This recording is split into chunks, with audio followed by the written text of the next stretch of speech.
importância de outros momentos que Fortaleza vivenciou recentemente para ser um ânimo a mais dentro de campo. A gente vai trazer o Breno, mas a gente viu aqui rapidinho, nessas imagens do treino divulgadas, imagens até um pouco mais antigas, né, Fernandinha? Mas Matheus Pereira, há uma expectativa dele retornar, né, Fernandinha? Só a gente reforçando essa informação que você já trouxe. Exatamente, Gata Show. Há essa expectativa do retorno dele amanhã. Hoje tem o treino aberto, a gente vai poder observar ou não em relação a essas questões. Mas o prazo dele de recuperação era justamente para o Clássico Rei. Ele está de fora do Fortaleza, do departamento médico, desde o dia 5 de outubro.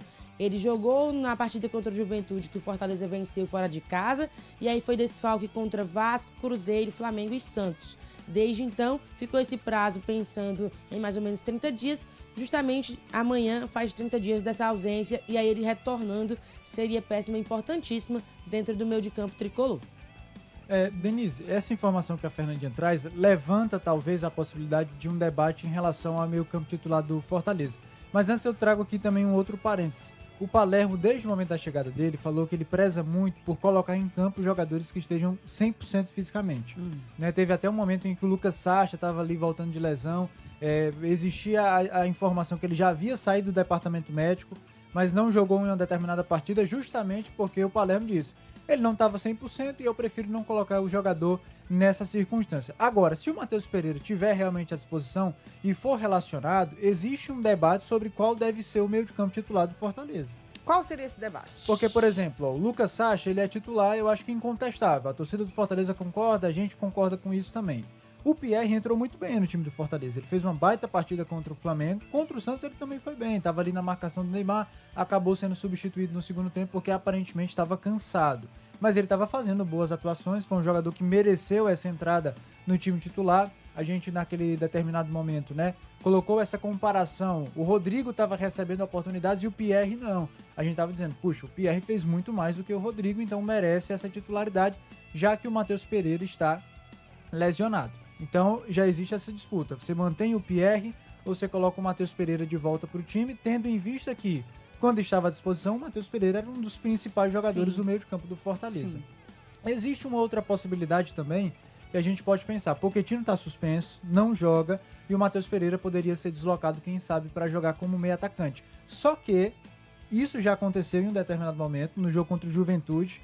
Matheus Pereira jogou o primeiro tempo como meia titular do Fortaleza e ele não foi bem quando saiu da posição de segundo volante e jogou ali como um meia mais avançado. Então, será que vale a pena arriscar novamente, fazer esse teste, considerando que é um Clássico Rei? Será que é melhor deixar realmente o Matheus Pereira no banco, tá voltando de lesão, tá sem ritmo de jogo, deixa o Pierre como titular, coloca o Lucas Crispim como meia? Enfim, são possibilidades. Eu particularmente sou favorável a essa. Lucas Sacha, Pierre e Lucas Crispim. Acho que seria, né, não jogar assim com muitas variações, com muitos testes, com muitas experiências, mas eu faço essa ponderação, que o Matheus Pereira é um grande jogador, estava fazendo uma boa temporada desde que chegou no Fortaleza. Essa discussão do meio campo, se o Matheus Pereira estiver no 100%, o Crispim fica de stand-by ou ao contrário? Matheus Pereira joga. Vai na frente. Se tiver 100% ele joga. Eu acho que não abriria mão da capacidade técnica que ele agrega ao time. Eu concordo com o Daniel que quando ele jogou como meia mais avançado ele não foi bem, mas o universo também pra gente fazer essa análise ele é pequeno. Foram 45 minutos contra o Juventude. Sim. Então, ainda assim, utilizaria o Matheus Pereira, porque Lucas Sacha e Pierre não saem do time. Não tem sentido você tirar um dos dois jogadores do time titular.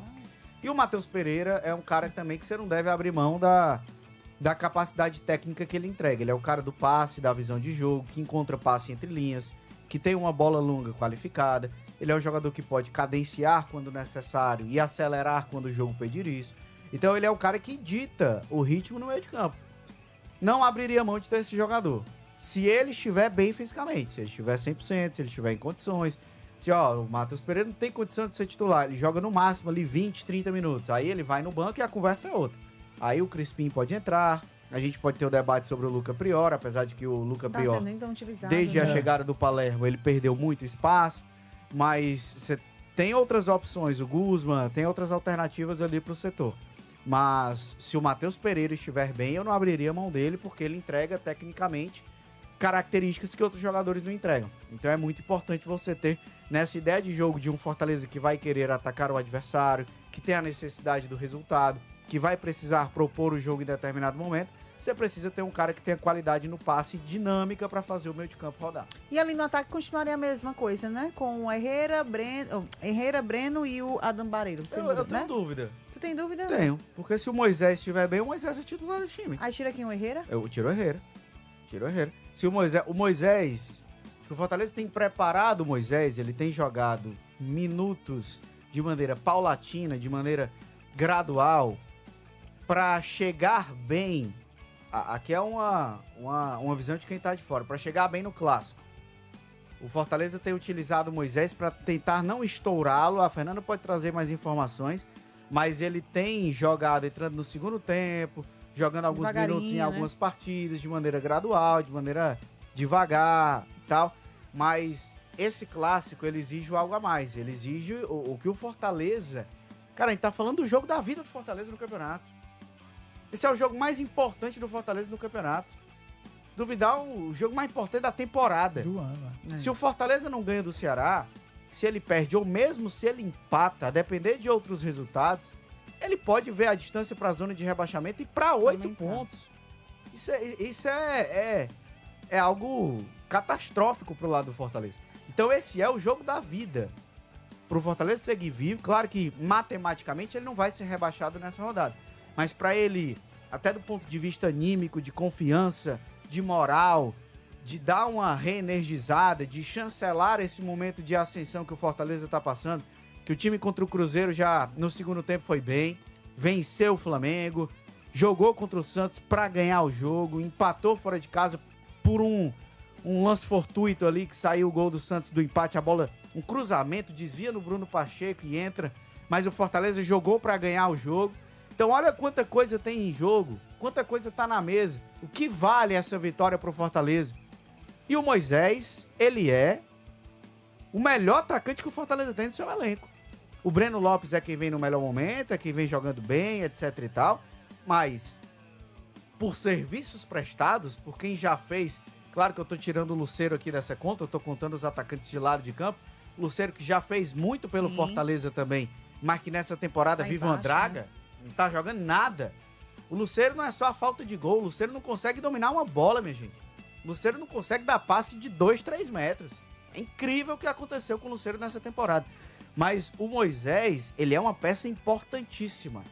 O Moisés, ele, estando em condições, ele é titular desse time. Então, o ataque, acho que se o Moisés tiver condições, é Moisés, Breno Lopes e coloca o Barreiro ali. Mas o Moisés, eu acho que ele nesses últimos jogos, em questão física, de ritmo de jogo, de entrosamento, de readaptação, ele tem ganhado com a sequência dos jogos. E se ele estiver bem, ele é titular desse Fortaleza, eu não tenho a menor dúvida disso. Show, André, todo mundo que nos acompanha, falando sobre o Moisés, ele segue um protocolo específico. Semanalmente é feito todo um processo em relação à situação dele em campo, nos treinamentos, como é que ele tem ganhado ritmo de jogo, e aí é analisado ali o tempo que ele consegue permanecer na partida. E aí define Palermo se ele entra como titular ou não. Por isso que ele tem entrado no segundo tempo, já que ele passou 6 meses afastado e é uma peça importante dentro do elenco, inserindo ele aos poucos para poder ele ganhar confiança e também não se lesionar novamente. É o maior cuidado que o Fortaleza tem nesse momento em não ter mais uma lesão no atleta Moisés.